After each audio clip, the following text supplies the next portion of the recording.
नमस्कार, मी रवि कुमार। जवाब तो आपको देना होगा बोल सरकार या सदरात 85 आवाजच्या का स्पेशल रिपोर्ट मध्ये आपलं स्वागत। कशा आहात आपण?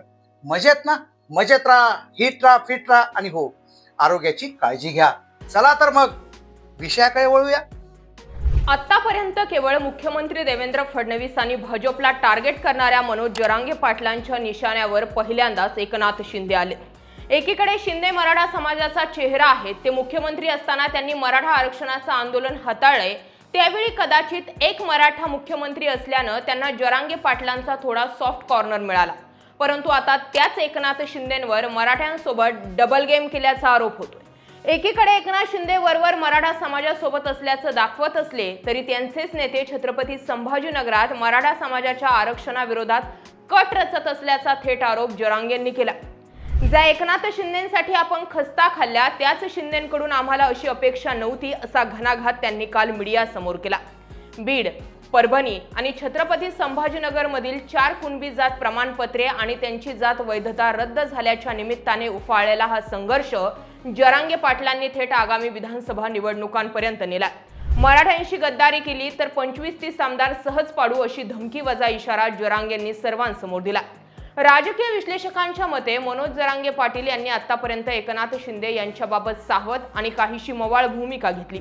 शिंदे स्वतः मराठा असल्यानं ते समाजाला न्याय देतील अशी एक आशा जरांगेंच्या वक्तव्यातून सतत दिसायची। परंतु कुणबी दाखले रद्द होता जरांगे पाटील यांनी शिंदेंवर डबल गेम खेळत असल्याचा थेट आणि गंभीर आरोप केला। जरांगेंनी म्हटलंय की शिंदे साहेब, तुमच्यावर असलेला गद्दारीचा डाग आम्ही पुसणार होतो, पण तुम्ही आमच्याच पाठीत खंजीर खुपसला। या विधानाचा राजकीय अर्थ अत्यंत स्पष्ट सांगितला जातो, तो म्हणजे जरांगे आता शिंदेंना मराठा समाजाचे कैवारी किंवा राज्यातील प्रमुख चेहरा मानण्यास तयार नाहीत। ओबीसी नेत्यांना मुख्यमंत्र्यांच्या बाळासाहेब भवन कार्यालयातून मिळणारी छुपी रसद आणि मराठा आंदोलनाविरोधात होणाऱ्या हालचाली यामुळे जरांगेंनी शिंदेंची कुंडी करण्यास सुरुवात केली आहे। जरांगे यांनी काल थेट संभाजीनगरमधील एका कॉलेजचा उल्लेख केलाय। आमदार संजय शिरसाट आणि खासदार संदीपान भुमरे यांच्या पुढाकारानं एका कॉलेजमध्ये मराठा आंदोलनाला सुरुंग लावण्यासाठी आणि समन्वयकांमध्ये फूट पाडण्यासाठी एक गुप्त बैठक घेण्यात आल्याचा दावा त्यांनी केलाय। राजकीय दृष्टिकोनातून हा आरोप अतिशय महत्त्वपूर्ण आहे, कारण शिरसाट आणि भुमरे हे दोघेही एकनाथ शिंदेंचे खंदे समर्थक। त्यांच्या कॉलेजवर जर मराठ्यांविरोधात कट शिजत असेल तर त्याला शिंदेंची मूकसंमती आहे, असा थेट मेसेज जरांगेंनी मराठा समाजात पोहोचवला। जरांगे यांनी एकनाथ शिंदेंना टार्गेट करताच महायुती सरकारमध्ये प्रचंड अस्वस्थता पसरली आहे। त्याचीच परिणिती म्हणून पत्रकार परिषद सुरू असतानाच राज्याचे उद्योगमंत्री उदय सामंत यांनी जरांगेंना थेट मोबाईलवर फोन लावला। या फोन कॉलवरून अंतर्गत पातळीवर सुरू असलेल्या डॅमेज कंट्रोलचा उलगडा होतो। सामंत यांनी शिंदे मराठा समाजाच्या विरोधात कधीही जाणार नाहीत, तुमचा काही गैरसमज झालाय अशी विनवणी केली।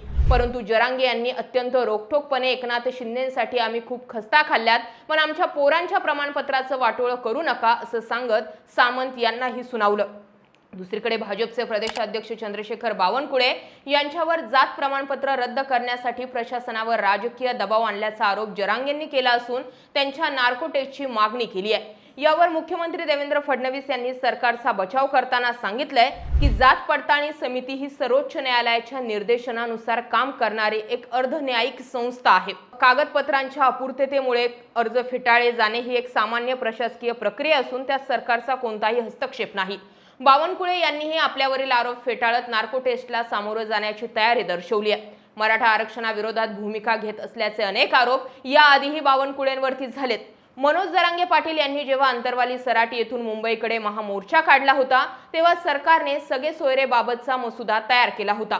तेव्हा जरांगेंचा आरोप आहे की एकनाथ शिंदे हे सगळे सोयऱ्यांच्या कायद्याची अंमलबजावणी करण्यास तयार होते, परंतु चंद्रशेखर बावनकुळे आणि देवेंद्र फडणवीस यांनी ओबीसी मतांच्या राजकीय गणितासाठी त्यावेळी मुख्यमंत्री असलेल्या एकनाथ शिंदेंवर दबाव आणला आणि हा कायदाच रोखून धरला।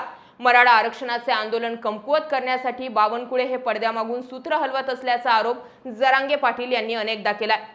मराठा समाजातील काही संघटना किंवा नेत्यांना पुढे करून आंदोलनात फूट पाडणं, आंदोलकांवर गुन्हे दाखल करण्यासाठी पोलिसांना प्रवृत्त करणं, जाणीवपूर्वक ओबीसी विरुद्ध मराठा असा सामाजिक संघर्ष पेटवणं यात बावनकुळे यांचा मोठा हात असल्याचा दावा मराठा आंदोलकांनी केला। प्रकाश शेंडगे किंवा लक्ष्मण हाकेंसारखे ओबीसी नेते जेव्हा मराठा आरक्षणाविरोधात किंवा सगळे सोयरे कायद्याविरोधात भूमिका घेतात तेव्हा त्यांना भाजपच्या काही नेत्यांकडून छुपा पाठिंबा देण्यात येतो। यात बावनकुळेंचाही सहभाग असल्याचा आरोप आधीही जरांगे पाटील यांनी केला। बावनकुळे हे स्वतः ओबीसी समाजातून येतात, त्यामुळे ते मराठा समाजाला कुणबी प्रमाणपत्रे देऊन ओबीसी कोट्यात समाविष्ट करणाऱ्या विरोधात आहे, असा थेट आरोप मनोज जरांगेंनी वेळोवेळी केला।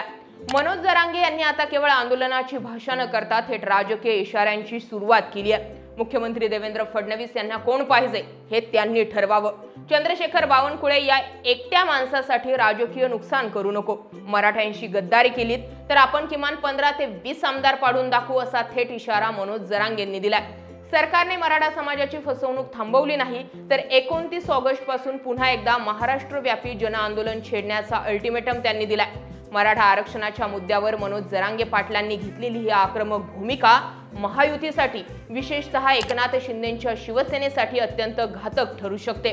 मराठवाड्यात आणि संपूर्ण महाराष्ट्रात मराठा मतांचे ध्रुवीकरण झाल्यास त्याचा थेट फटका सत्ताधारी पक्षाला बसेल। एकनाथ शिंदेंना मराठा चेहरा म्हणून प्रोजेक्ट करण्याचा महायुतीचा प्रयत्न आता जरांगेंच्या या थेट हल्ल्यामुळे धोक्यात आला आहे। उदय सामंत यांच्या मध्यस्थीनंतरही जर कुणबी प्रमाणपत्रांचा हा तिढा सुटला नाही तर 29 ऑगस्टचं आंदोलन महायुतीसमोर पुन्हा एकदा आव्हानात्मक ठरू शकतं। एकनाथ शिंदे यावर काय भूमिका घेतात, संजय सिरसाट, संदीपान भुमरे यांचे यावर काय स्पष्टीकरण येतं, मराठा आरक्षण आणि त्या संदर्भात शिंदे आपल्या नेत्यांवर पक्षांतर्गत कारवाई आचारसंहिता लावणार का, हे पाहणं महत्त्वाचं आहे। पण थोडक्यात एकनाथ शिंदेंबाबत मनोज जरांगेंनी जगजाहीर स्टेटमेंट देऊन टाकलंय की एकनाथ शिंदेंनी डबल गेम केला आणि आता आम्हाला उद्धव ठाकरे चांगले होते, बरे होते अशी म्हणण्याची वेळ आणली आहे। मनोज जरांगेंनी जे अदृश्य शक्ती म्हणून ज्यावेळी जरांगे फडणवीसांवरती तुटून पडत होते त्यावेळी एकनाथ शिंदे मजा बघत होते असे आरोप झाले होते। आता त्याच एकनाथ शिंदेंवरती मनोज जरांगेंनी आपला मोर्चा वळवलाय। तुम्हाला काय वाटतं? मराठा आरक्षणाबाबत खरोखर एकनाथ शिंदेंनी डबल गेम केला?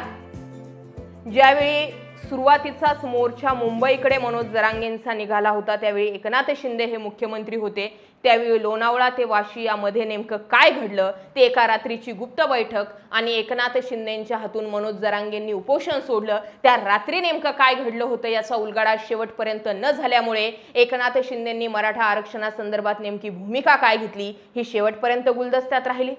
आणि आता एकनाथ शिंदेंच्या बाबतचा मनोज जरांगेंचा अंदाज सांगतोय की मनोज जरांगेंना पुरेपूर अंदाज आलाय की शिंदेंनी डबल गेम केला। तुम्ही कसं पाहता?